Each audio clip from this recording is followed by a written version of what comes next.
उस संगठन के 40 आदमी मुझे पकड़कर अंदर कमरे में ले गए। घबराहट के मारे मेरी जान निकली जा रही थी और अब मुझे समझ आ चुका था कि मेरा क्या हाल होने वाला है।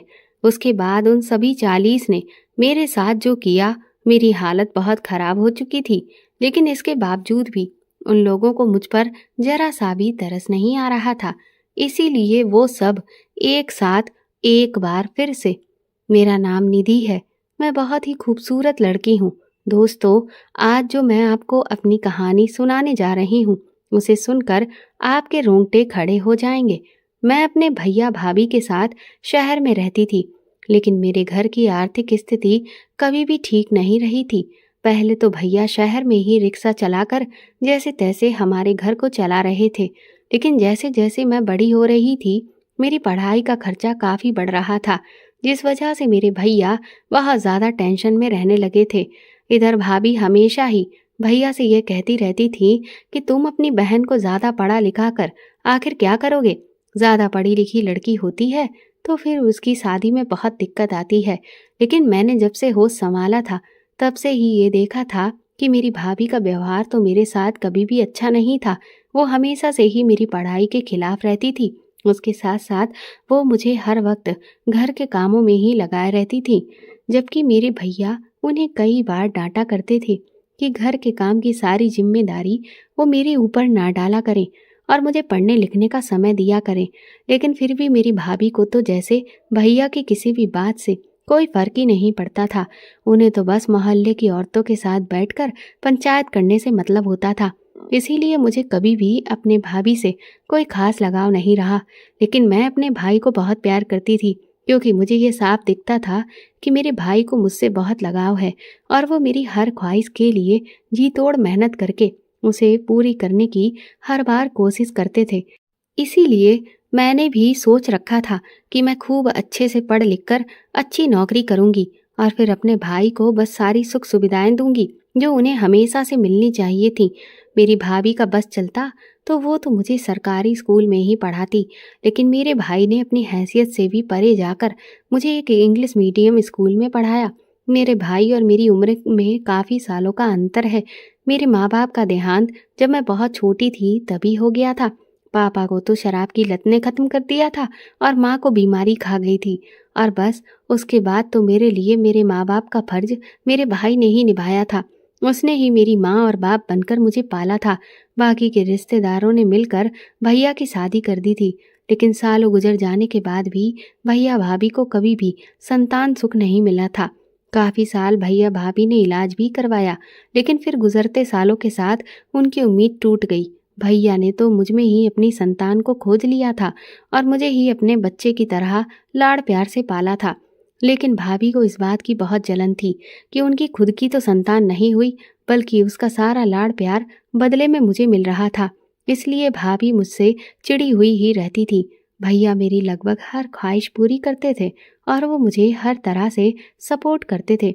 जब मैं 10वीं क्लास में आई तो एक दिन जब मैं स्कूल से वापस लौट रही थी, तो मुझे रास्ते में कुछ लड़कों ने परेशान किया, जिसकी वजह से मुझे उनसे बचने में काफ़ी चोट आ गई। कि मैं घर लौट कर आई तो भैया मेरी हालत देखकर बहुत घबरा गए। फिर मैंने उन्हें रो रो कर सब कुछ बता दिया। डर की वजह से एक हफ्ते तक मैं स्कूल नहीं गई, लेकिन फिर भैया ने मुझे समझाया कि हम ऐसे डर कर कभी भी घर नहीं बैठ सकते, बल्कि हमें इन सब चीज़ों का सामना करना चाहिए। मैंने भैया से कहा कि लेकिन वो लोग बहुत ताकतवर थे और मैं तो कमज़ोर लड़की हूँ। भैया ने कहा कि लेकिन अब तुम कमज़ोर नहीं रहोगी। इसके बाद भैया ने मुझे जूडो कराटे सीखने के लिए एक सेंटर में भेजना शुरू कर दिया। भाभी ने इस बात पर भैया से बहुत लड़ाई लड़ी थी, लेकिन भैया ने उनकी एक भी नहीं सुनी। उन्होंने कहा कि मेरी बहन की सुरक्षा के लिए ये सबसे ज़्यादा ज़रूरी है। जूडो कराटे सीखने के बाद मुझ में एक अलग ही लेवल का कॉन्फिडेंस आ गया था। अब मुझे अपनी सुरक्षा के लिए किसी से भी बिल्कुल भी डर नहीं लगता था। मैं भगवान को बार बार शुक्रिया अदा करती थी कि उन्होंने मुझे ऐसा भाई दिया है। धीरे धीरे मेरी पढ़ाई जैसे जैसे आगे बढ़ रही थी, तो उसकी फीस भी बढ़ती जा रही थी, जिस वजह से भैया ने फैसला किया कि वो इराक चले जाएंगे, क्योंकि वहाँ पर तेल की फैक्ट्री में मजदूरों को काफ़ी बड़ी मात्रा में ज़रूरत है और बहुत अच्छी तनख्वाह भी दी जा रही है। लेकिन मैं अपने भैया के इस फैसले से बिल्कुल भी खुश नहीं थी, क्योंकि मैं अपने भैया से दूर नहीं रहना चाहती थी। लेकिन भाभी न जाने क्यों इन सब बातों से बहुत खुश थी।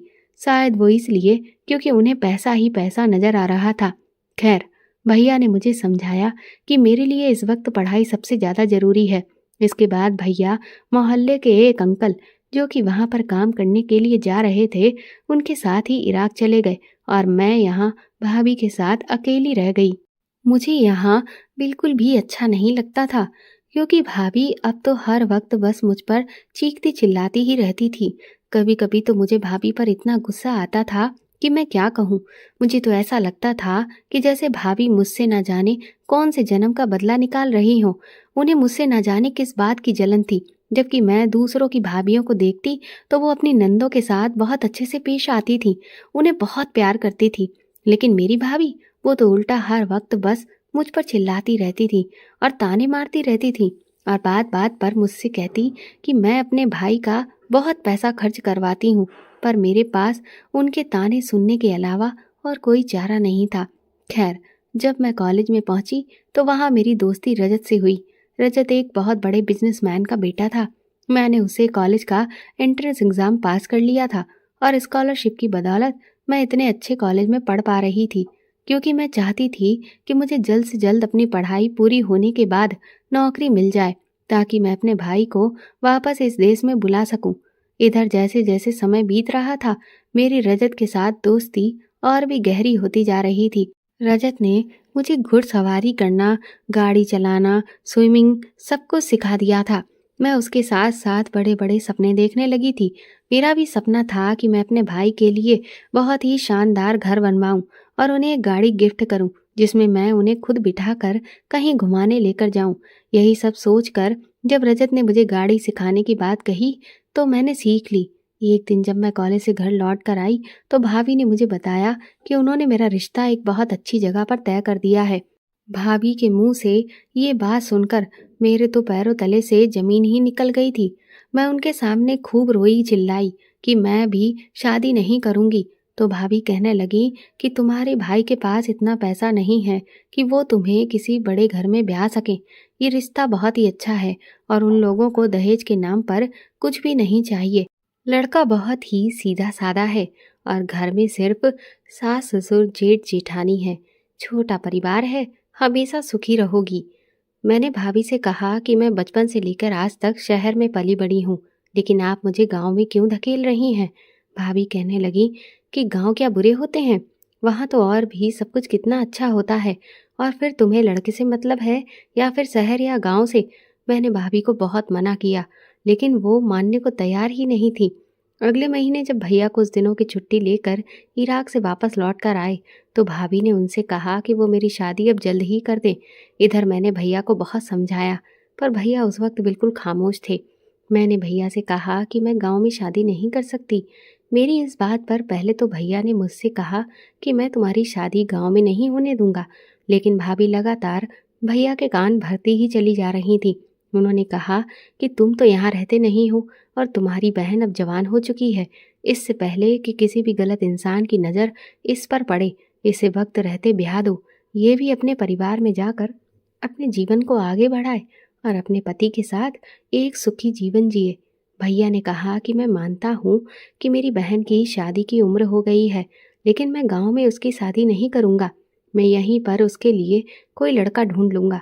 कुछ दिनों तक भैया ने वहाँ पर मेरे लिए काफ़ी सारे लड़के देखे, जिससे मैं बहुत बेचैन थी, क्योंकि कहीं ना कहीं मैं दिल ही दिल में रजत को चाहने लगी थी। पर मैं अपने भाई की इज्जत की खातिर बिल्कुल खामोश रही। भैया ने मेरे लिए जो भी लड़के देखे, उनमें से कोई भी मुझसे शादी के लिए तैयार नहीं हुआ, क्योंकि सबको दहेज में ढेर सारा पैसा चाहिए था।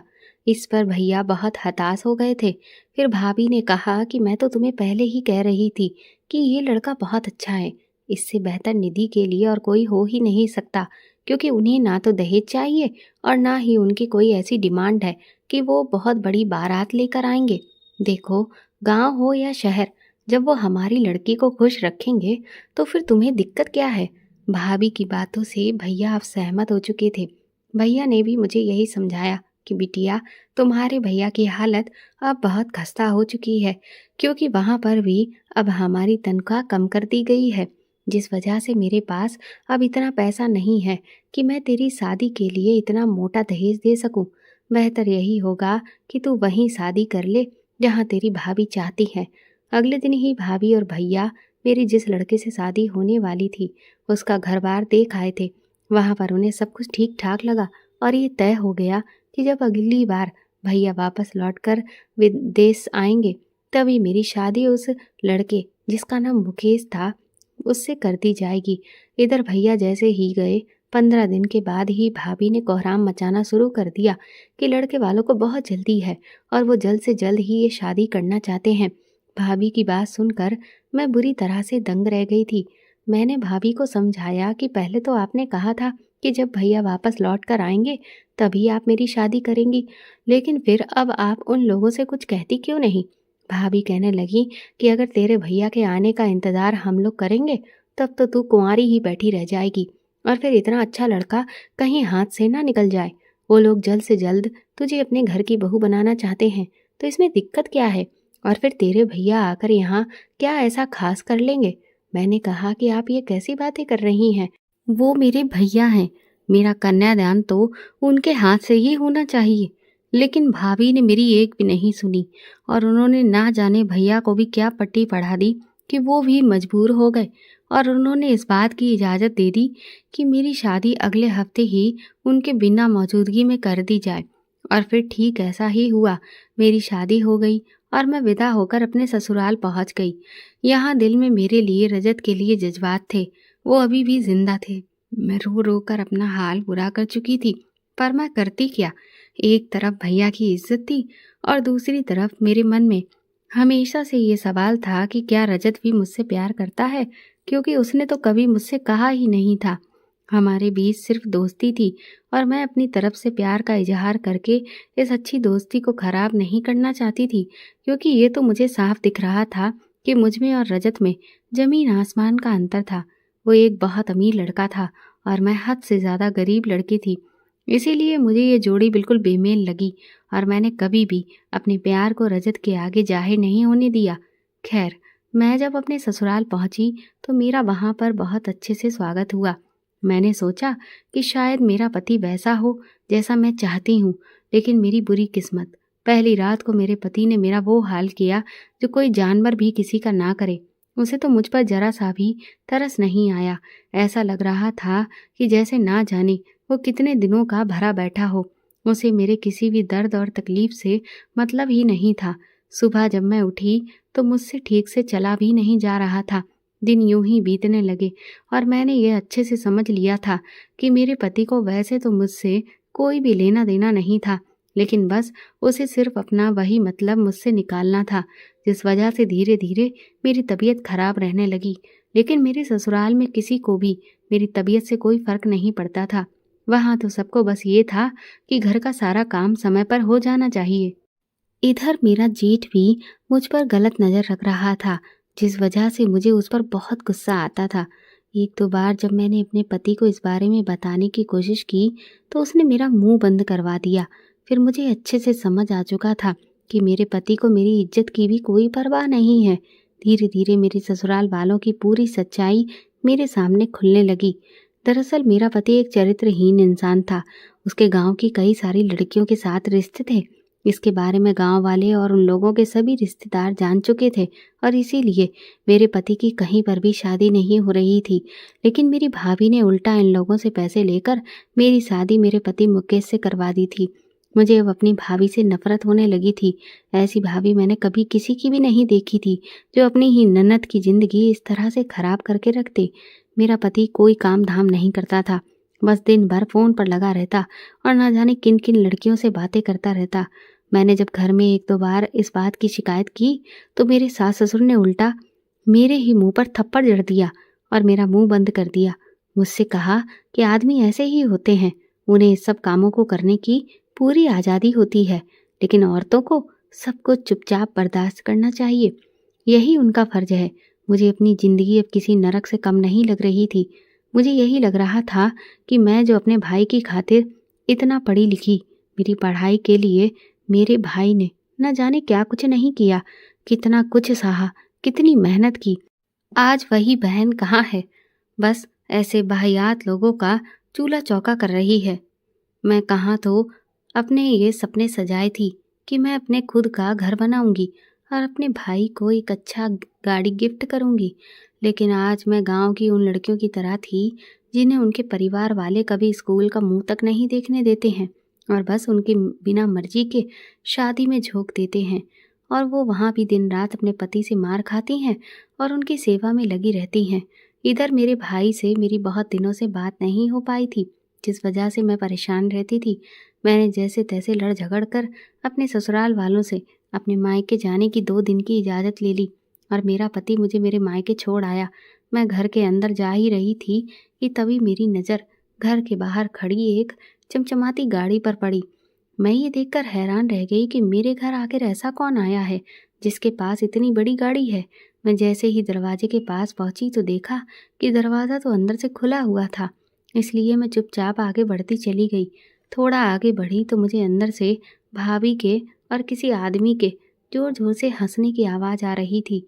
मैंने कमरे में झांक कर देखा तो मुझे वो नज़ारा देखने को मिला जिसकी कल्पना मैंने सपने में भी नहीं की थी।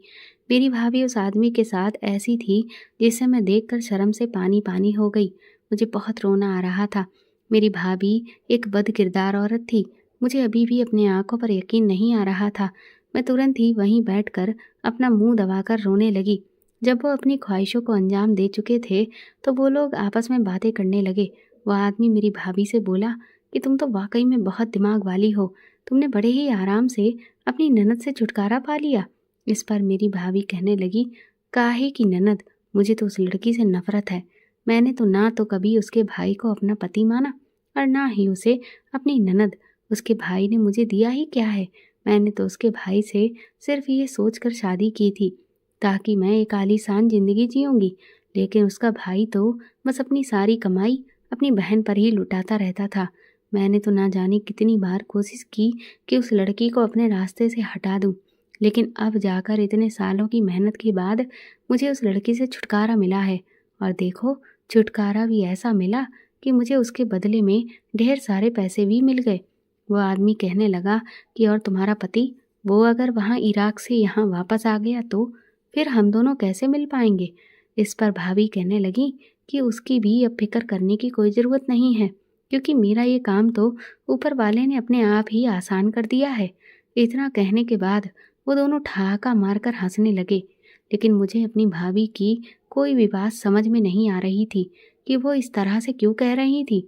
मुझे किसी गड़बड़ का अंदेशा होने लगा कि कहीं मेरे भैया को कुछ हो तो नहीं गया है, कहीं मेरी भाभी ने मेरे भैया के साथ कुछ ऐसा तो नहीं कर दिया जिससे उन्हें कोई नुकसान पहुंचा हो। इस सब को सोचकर मैं बुरी तरह से हड़बड़ा गई, क्योंकि मेरे लिए तो मेरे जीने की वजह सिर्फ मेरे भैया ही बचे थे। मैं तुरंत ही उन पड़ोस वाले अंकल के घर गई तो मेरे भैया के साथ इराक गए हुए थे। उनके ही घर पर मेरे भैया हर बार लैंडलाइन पर फ़ोन करके मुझसे बात किया करते थे, इसीलिए मैंने सोचा कि मैं उनके लैंडलाइन से फ़ोन करके अपने भैया से आज बात करती हूँ। वैसे भी काफ़ी महीनों से मेरी अपने भैया से बात नहीं हुई थी। मैं जैसे ही उन अंकल के घर पहुँची तो दरवाज़ा खुलते ही मेरे होश उड़ चुके थे, क्योंकि वहाँ पर वही अंकल खड़े हुए थे।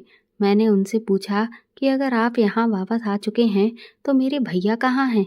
इस पर अंकल ने पहले तो मुझे अंदर बिठाया और पानी पिलाया। फिर वो कहने लगे कि देखो बिटिया, मैं तुमसे जो भी कहने जा रहा हूँ उसे ध्यान से सुनो और हिम्मत रखना। कुछ महीनों पहले हम लोग इराक की फैक्ट्री में काम कर रहे थे कि तभी वहाँ पर एक संगठन ने हमला कर दिया। वो लोग उस तेल की फैक्ट्री पर अपना कब्जा करना चाहते थे, जिस वजह से वो बुरी तरह से लड़ाई झगड़ा करने लगे थे। और फिर ऐसा हुआ कि हर तरफ बस चीख पुकार मची हुई थी। लोग यहाँ वहाँ बुरी तरह से भाग रहे थे, क्योंकि हर कोई अपनी अपनी जान बचाना चाहता था। इसी भगदड़ में मैं और तुम्हारे भैया अलग हो गए। मैं तो वहाँ से जैसे तैसे बचकर वापस अपने देश लौट आया, क्योंकि अब वहाँ जाने का मतलब ये था कि अपनी मौत को खुद ही दावत देना। लेकिन तुम्हारे भैया उस भगदड़ में कहाँ गए, किधर चले गए, मुझे आज तक पता नहीं चला। मुझे तो यही लगा कि जैसे मैं वापस लौट आया हूँ, तुम्हारे भैया भी वापस आ जाएंगे। लेकिन वो इतने महीने बीतने के बाद आज तक वापस लौट कर नहीं आए। अब मुझे नहीं पता कि तुम्हारे भैया जिंदा भी हैं या नहीं। अंकल के मुंह से ये बात सुनकर मेरे तो पैरों तले से ज़मीन निकल गई थी। मैं फूट फूट कर रोने लगी। अंकल कहने लगे कि निधि बिटिया हिम्मत रखो, हो सकता है तुम्हारे भैया वहीं हों, लेकिन वो किसी मुसीबत में फंसे हों और यहाँ आने की कोशिश कर रहे हों। मैंने अंकल से कहा कि लेकिन अगर ऐसा है तो फिर आप मुझे कैसे पता चलेगा कि मेरे भैया सही सलामत हैं भी या नहीं। इस पर अंकल ने कहा कि तुम्हें भारतीय दूतावास में जाकर इस बारे में पता करना चाहिए। वहीं पर जाकर तुम्हें इस सब की जानकारी हासिल होगी। मैं उसी दिन तुरंत ही भारतीय दूतावास के लिए निकल गई और जब वहां जाकर मैंने हालात देखे तो मैं तो दंग रह गई थी। वहां मुझसे भी पहले कई सारे लोग अपने परिवार के सदस्यों की शिकायत लेकर बैठे हुए थे, लेकिन वहां का तो हाल इतना बुरा था कि कोई किसी की बात सुनने को तैयार ही नहीं था। सब अपने अपने में लगे हुए थे, लेकिन मैं ये सब बर्दाश्त नहीं कर सकती थी। इसीलिए जब वो लोग मुझे वहाँ के ऑफिसर से मिलने से रोकने लगे तो मैं बुरी तरह से उनसे झगड़ा करने लगी और झगड़ा करते हुए मैं उनके कैबिन में पहुँच गई। इस पर वो लोग मुझ पर चिल्लाने लगे। उस ऑफिसर ने कहा कि मुझे तुम लोगों की शिकायतें सुनने के अलावा और भी हज़ारों काम होते हैं। मैं इतना मुफ्त नहीं हूँ कि तुम लोगों के घर वालों को ढूंढने के लिए वहाँ से पल पल की जानकारी निकाल सकूँ। मैंने तुम लोगों से पहले ही कहा है कि अभी वहाँ पर जो हालात हैं उनकी वजह से वहाँ की कोई जानकारी हमें ठीक से नहीं मिल पा रही है, क्योंकि वहाँ बहुत ज़्यादा दंगा फसाद फैला हुआ है। उन आतंक के रखवालों ने वहाँ जो कोहराम मचाया हुआ है उसके बीच से किसी को भी निकाल कर लाना हमारे लिए बहुत मुश्किल काम है। इस सब में वक्त लगेगा। मैंने उनसे कहा कि आपके लिए ये सब कहना बहुत आसान है, क्योंकि आपके परिवार का कोई भी सदस्य गायब नहीं है, लेकिन आप हमसे पूछिए कि हम लोगों के दिलों पर क्या बीत रही है। इस पर वो ऑफिसर मुझसे कहने लगा कि अगर इतनी ही चिंता हो रही है तो फिर खुद चली जाओ और खुद ही जाकर वहाँ से अपने परिवार के सदस्य को वापस ले आओ। तब तुम्हें पता चलेगा कि ये सब काम करना हमारे लिए कितना मुश्किल होता है। उसकी इस बात ने मुझे सुन्न करके रख दिया था। मैं वहाँ से बाहर निकल आई। अब मुझे कुछ भी समझ में नहीं आ रहा था। मेरी आंखों के सामने बार बार मेरे भैया का चेहरा, मेरी भाभी का और उसके उस आशिक का, वो ऑफिसर, सबके चेहरे एक साथ घूम रहे थे। मैं यही सोच रही थी कि ये दुनिया कितनी जालिम है। मेरे हर रिश्ते ने मुझे धोखा दे दिया था। इस दुनिया में कोई ऐसा रिश्ता नहीं था जिसे मैं अपना कह सकती थी, जो मुझे प्यार देता, मुझसे अपनापन जताता। बस सिर्फ एक रिश्ता ही तो ऐसा था जो मेरे लिए हर मुसीबत में डटकर बिना किसी स्वार्थ के खड़ा था। वो मेरे भैया थे। और आज मेरे भैया कहाँ हैं, कैसे हैं, जिंदा हैं भी या नहीं, मुझे उनके बारे में कुछ भी नहीं पता। उन्होंने मेरे लिए बहुत कुछ किया था, लेकिन मैं उनके लिए कुछ नहीं कर पा रही थी। तभी उस ऑफिसर के वो शब्द मेरे कानों में गूंजने लगे कि अगर दम है तो मैं खुद ही जाकर वहां से अपने भैया को लेकर आऊं। मैंने ठान लिया था कि कुछ भी हो जाए, भले ही मेरी जान ही क्यों ना चली जाए, लेकिन मैं अपने भैया को वहां से वापस अपने देश लेकर हर हाल में ही आऊंगी। यही सब सोचते सोचते न जाने कब मुझे चक्कर आ गया और मैं वहीं सड़क पर बेहोश होकर गिर पड़ी। और जब मुझे होश आया तो मेरी आंख एक बहुत ही शानदार कमरे में खुली। वहां पर पहले तो मुझे जब कोई नज़र नहीं आया तो मैं बुरी तरह से घबरा गई, लेकिन जब मैं इधर उधर देख रही थी कि तभी मेरे सामने से जो शख्स चलकर आया उसे देखकर मेरे तो होश ही उड़ चुके थे, क्योंकि वो इंसान और कोई नहीं बल्कि रजत था। रजत ने तुरंत ही मुझे आराम से बिठाया और उसने मुझे बताया कि मैं उसे सड़क पर बेहोश पड़ी हुई मिली थी।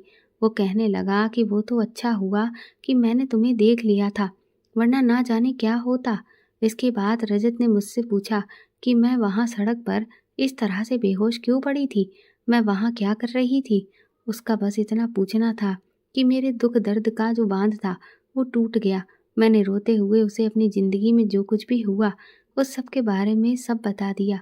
रजत कहने लगा कि तुमने शादी तक कर ली और मुझे कानो कान खबर तक नहीं होने दी। तुम्हें अंदाज़ा भी नहीं है कि तुम्हें मैंने ना जाने कहाँ कहाँ ढूंढा था, क्योंकि जब मैं तुम्हारे घर का एड्रेस पता करके तुम्हारे घर गया तो तुम्हारी भाभी ने तो मुझे ये कह दिया था कि तुम कहीं चली गई हो, और कहाँ गई हो इसके बारे में उन्हें नहीं पता। रजत के मुंह से ये बात सुनकर मुझे अपनी भाभी पर बहुत गुस्सा आया।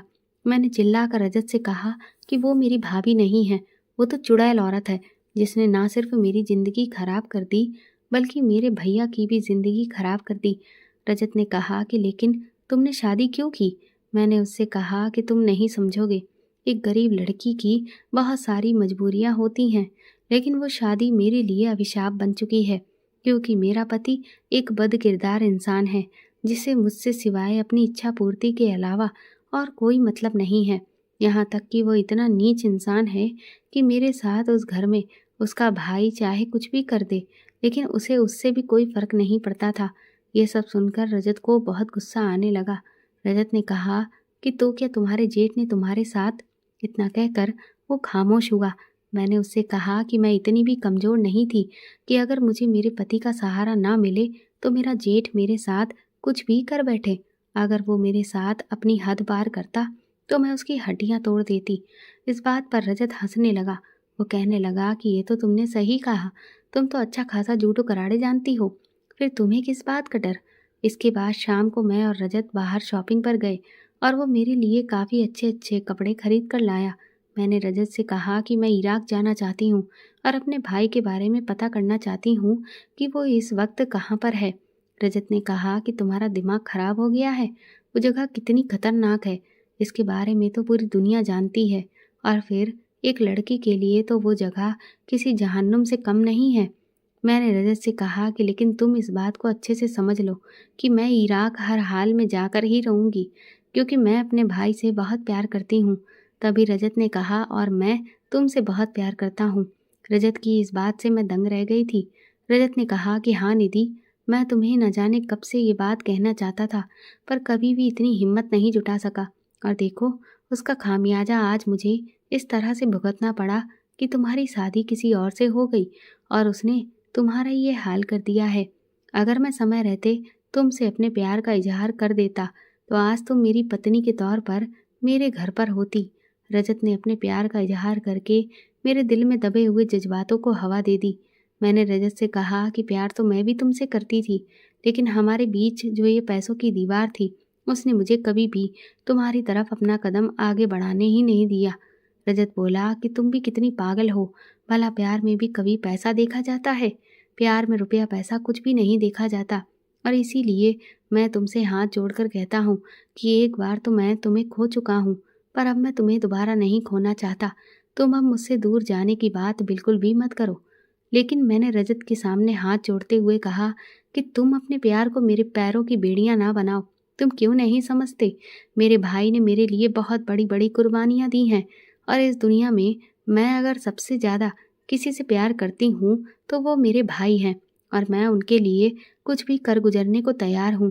और अगर तुम सच में मुझे दिल से प्यार करते हो तो तुम मेरा पासपोर्ट और वीज़ा इराक का बनवा कर कुछ दिनों में तैयार करवा दोगे और मुझे वहाँ भेज दोगे। रजत कहने लगा कि ठीक है, अगर तुम वहाँ जाना चाहती हो तो फिर मैं भी तुम्हारे साथ चलूँगा।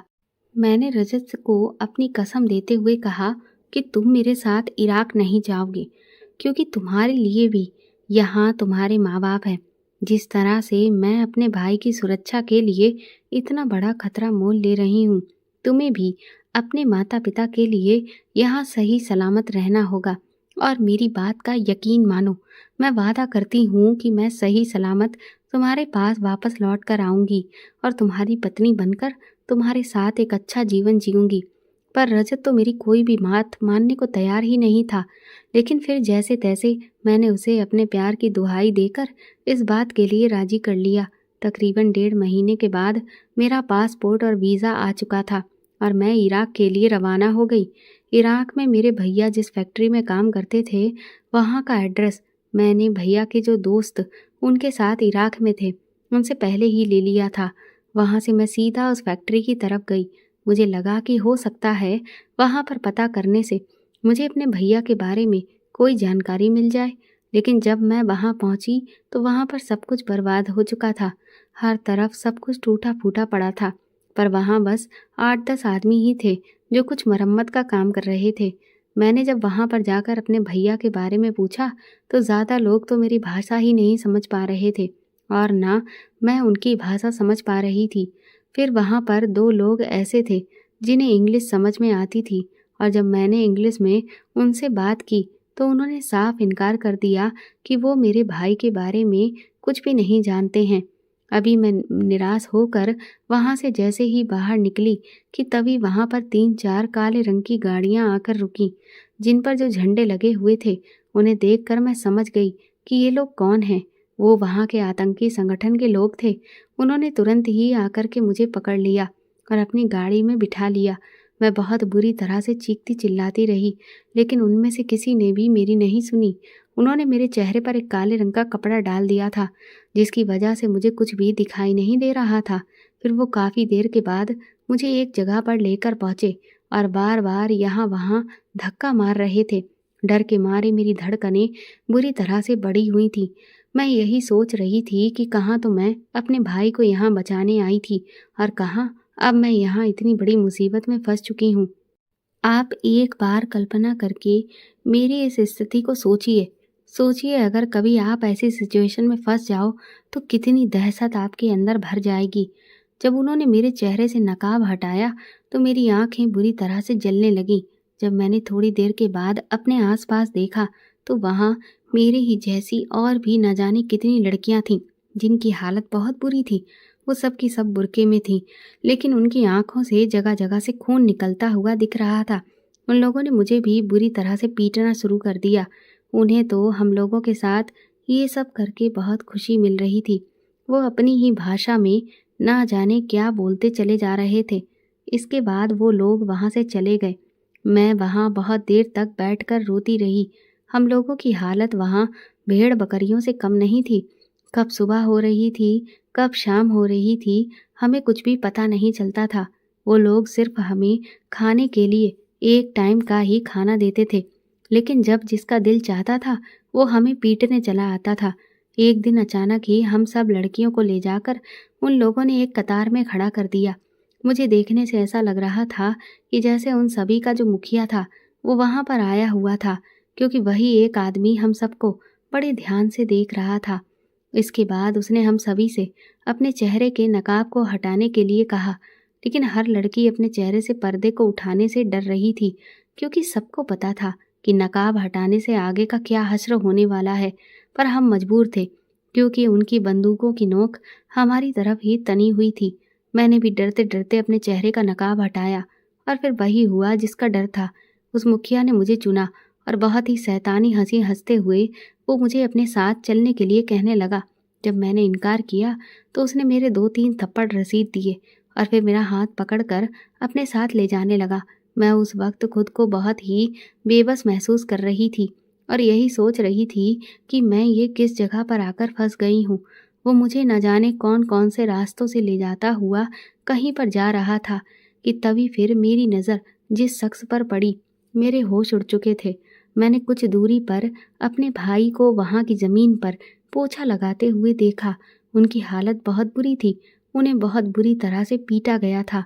मेरा जी तो चाहा कि मैं दौड़ कर जाऊं और अपने भाई को गले से लगा लूं, लेकिन मैं ऐसा नहीं कर सकती थी, क्योंकि मैं नहीं चाहती थी कि इन लोगों को इस बात की जरा सी भी भनक लगे कि मैं इस इंसान को जानती हूँ, इससे मेरा कोई रिश्ता है।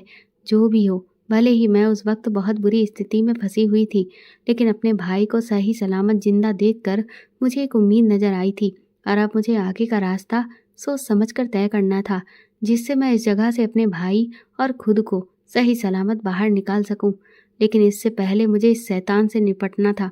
वो मुझे घसीटता हुआ अपने कमरे की तरफ लेकर गया और फिर वो मुझे बुरी तरह से डराने धमकाने लगा, क्योंकि वो चाहता था कि मैं बिल्कुल वही करती जाऊं जो वो मुझसे कहता जाए। वो बुरी तरह से मुझ पर चीख रहा था। उसके चेहरे को अपने इतना करीब देखकर मेरी रूह कांपने लगी थी। मैं बुरी तरह से रोने लगी और मुझे रोता हुआ देखकर वो बहुत खुश होने लगा। इसके बाद वो मुझे बाथरूम की तरफ लेकर गया, जहाँ पर उसने शावर शुरू कर दिया। मैं बहुत ज़्यादा भीग रही थी और तभी वो अपने इरादों को पूरा करने के लिए आगे बढ़ा, लेकिन मैंने अपनी आंखें बंद की और अपने भाई के चेहरे को याद किया और एक बार फिर से मैंने अपने अंदर हिम्मत जुटाई और तुरंत ही मैंने एक झटके में अपनी एक लात खींचकर उस आदमी के दी और वो सामने लगे हुए शीशे से बुरी तरह से टकरा गया, जिससे उसके सर से खून निकलने लगा और वो वहीं गिर गया। मैंने जब उसकी नब्ज को चेक किया तो वो बंद पड़ चुकी थी, उसकी सांसें थम चुकी थी। ये देखकर मुझे खुशी भी हुई, लेकिन मैं घबरा भी गई, क्योंकि अगर किसी को भी इस बात की खबर लग गई कि मैंने उनके मुखिया की जान ले ली है तो फिर न जाने क्या बवाल हो जाएगा। इसीलिए मैं तुरंत ही वहाँ से सबकी नज़रों से बचती हुई उस जगह पर पहुँच गई जहाँ पर बाकी लड़कियों को बंद करके रखा गया था। वहाँ पर जितने भी लोग थे सब अपने अपने कामों में व्यस्त थे, और इधर मैं डर रही थी कि ना जाने कब इन लोगों को इस बात की खबर हो जाए और फिर मेरे ऊपर कौन सी नई मुसीबत आ पड़े। पूरा दिन तो शांति से निकल गया, लेकिन जैसे ही रात हुई तो वहाँ हड़कंप मचा हुआ था, जिससे मैं समझ गई थी कि अब उन्हें पता चल गया है कि उनके मुखिया की मौत हो चुकी है। अभी ये सब कुछ चल ही रहा था और मुझे लग रहा था कि अब वो लोग मुझे ही ढूंढते हुए आएंगे और मेरी हालत खराब कर देंगे। ना जाने आज वो लोग मुझे जिंदा छोड़ेंगे भी या नहीं। लेकिन तभी अचानक ही बाहर से कुछ गोलियों के चलने की आवाज़ें आने लगी। बहुत देर तक बाहर उन लोगों के चीखने चिल्लाने की आवाज़ें आ रही थीं।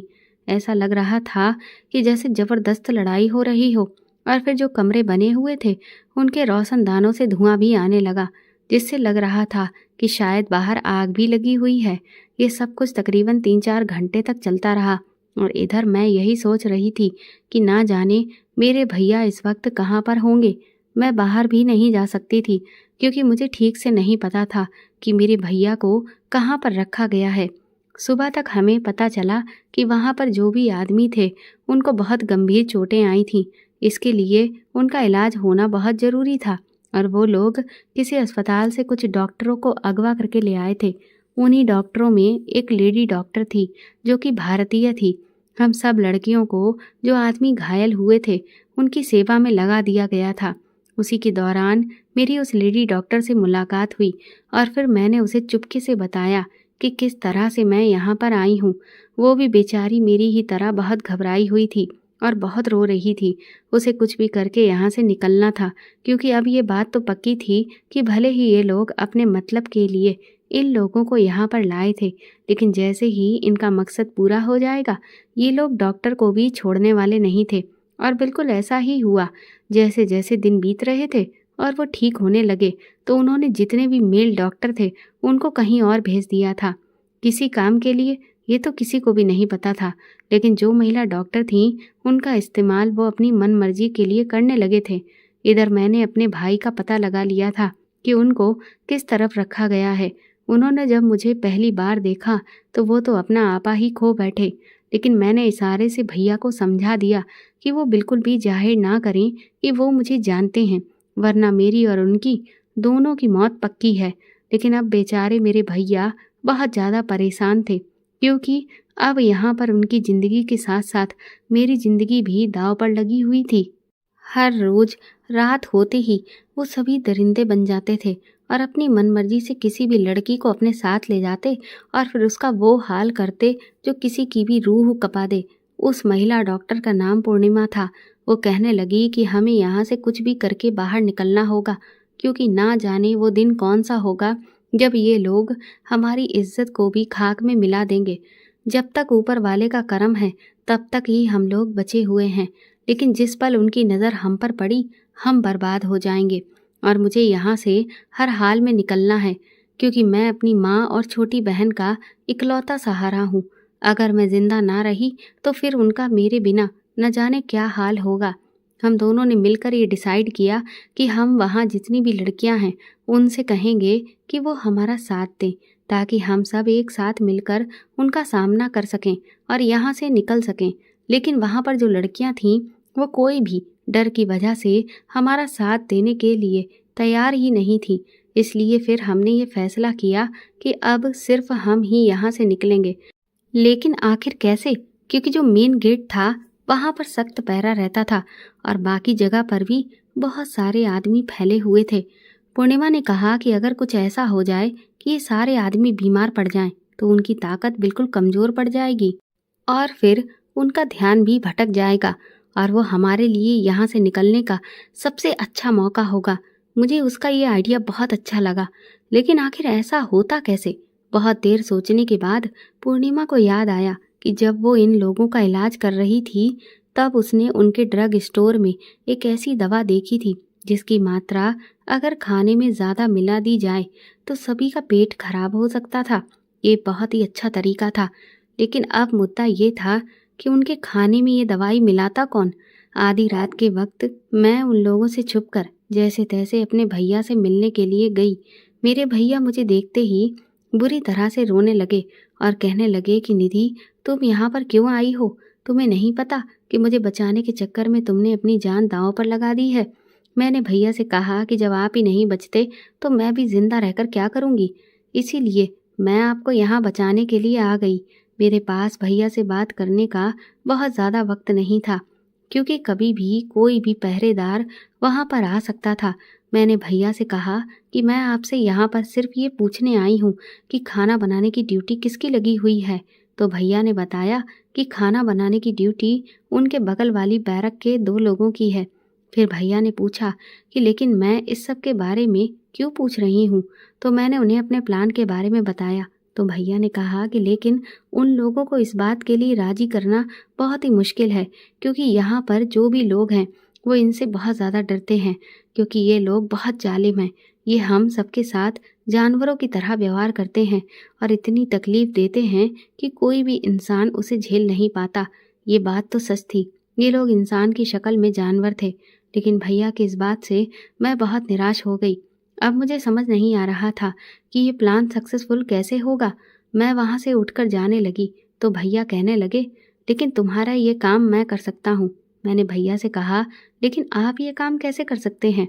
भैया बोले, जिस रसोई में खाना बनता है वहाँ पर मैं पोछा लगाने के लिए जाता हूँ।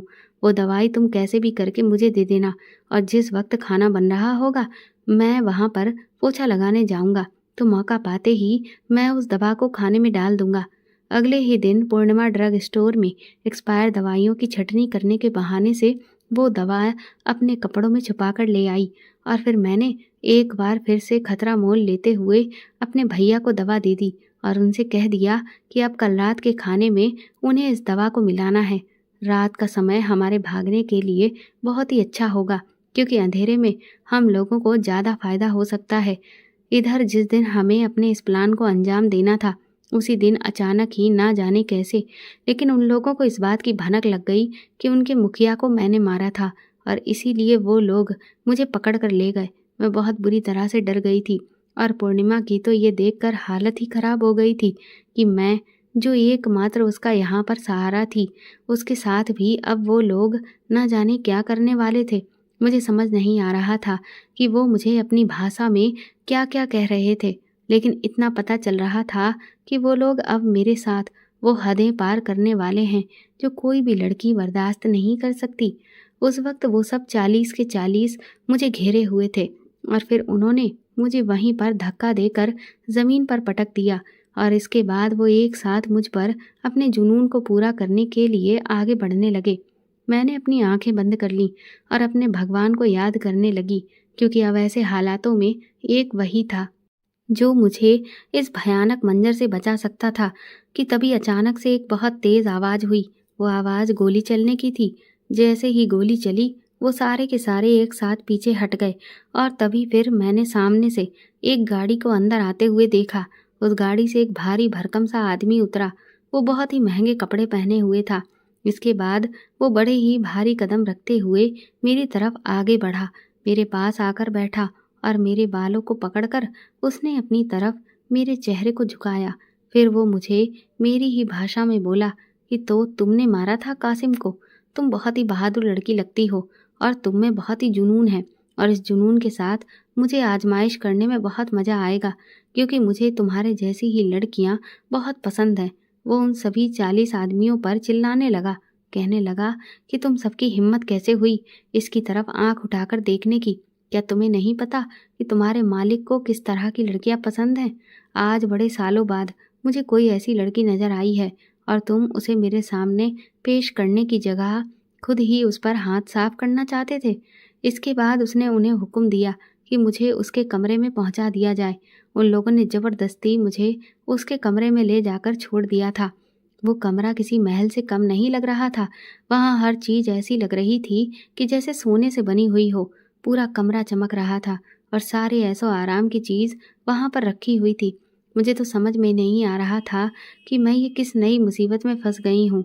कहाँ तो आज मैं आराम से यहाँ से निकलने वाली थी और कहाँ ये एक नई आफत मेरे गले आ पड़ी थी। मुझे लग रहा था कि यहाँ का एक ही मुखिया है जो मर चुका है, लेकिन ये शायद उसका भी मालिक था।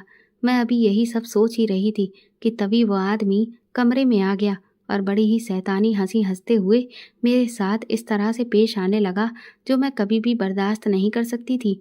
मैंने उससे भिड़ने की बहुत कोशिश की और खुद को बचाने की भी, लेकिन वो बहुत ताकतवर था और मैं उसके सामने ज़्यादा देर तक टिक ना सकी। उसे देखकर तो ऐसा लग रहा था कि जैसे मैं जितनी बार उस पर बचने के लिए वार करती थी, उतना ही उसे और भी ज़्यादा मज़ा आ रहा था। इसके बाद उसने आखिरकार मुझे हरा दिया, क्योंकि इतने दिनों में मैं बहुत कमज़ोर भी हो चुकी थी और मेरी ताकत जवाब दे गई। और फिर मेरे साथ वही हुआ जो वहाँ पर अब तक बाकी लड़कियों के साथ होता आया था। मैं लगातार रोती रही, लेकिन उसे मुझ पर ज़रा सा भी रहम नहीं आया। तकरीबन 2 घंटे तक मैं जो झेलती रही वो मुझे ही पता था। मेरे दर्द की कोई इंतहा नहीं थी, लेकिन अभी भी मैंने यहाँ से आज़ाद होने का सपना देखना नहीं छोड़ा था और मैं हिम्मत नहीं हार सकती थी, क्योंकि भैया को उधर ये सब नहीं पता था कि मेरे साथ यहाँ पर क्या हुआ है। वो तो मेरे कहे अनुसार आज रात को खाने में वो दवा मिला देने वाले थे, और अगर आज मैं ये मौका चूक गई तो फिर पूरी ज़िंदगी में मुझे शायद ही है जो कभी कोई दूसरा मौका मिले। और फिर दूसरी तरफ अगर आज मैं यहाँ से नहीं निकल पाई तो ये लोग मेरे भैया को भी ख़त्म कर देंगे, क्योंकि उन्हें पता चल जाएगा कि मेरे भैया ने ही उस खाने में ऐसी दवा मिलाई थी। लेकिन मैं अपने भैया के साथ कुछ भी नहीं होने दे सकती थी, भले ही मेरे साथ कुछ भी क्यों ना हो जाता। इसलिए 2 घंटे के बाद जब वो थककर चूर हो गया और सो गया, तो मैंने एक बार खुद से अपनी हिम्मत फिर से जुटाई और धीरे से उठकर खड़ी हुई। मैंने खुद को आईने में देखा और अपने बालों का जूड़ा बनाया और अपने कपड़ों को ठीक से पहना। इसके बाद उस कमरे की एक छोटी सी खिड़की से जब मैंने बाहर झांक कर देखा तो बाहर अंधेरा हो चुका था और काफ़ी लोग मुझे बाहर उल्टी करते हुए दिखाई दे रहे थे, जिससे मैं समझ चुकी थी कि इसका मतलब साफ था कि भैया ने खाने में दवा मिला दी है और अपना काम पूरा कर दिया है। इसीलिए दवा ने अपना असर दिखाना शुरू कर दिया था। अब मुझे अपना काम करना था और यहाँ से निकलकर कैसे भी करके पूर्णिमा के पास जाना था। ये पहले से तय था कि हम भैया को गेट के पास मिलने वाले थे, लेकिन सबसे बड़ा सवाल ये था कि मैं इस कमरे से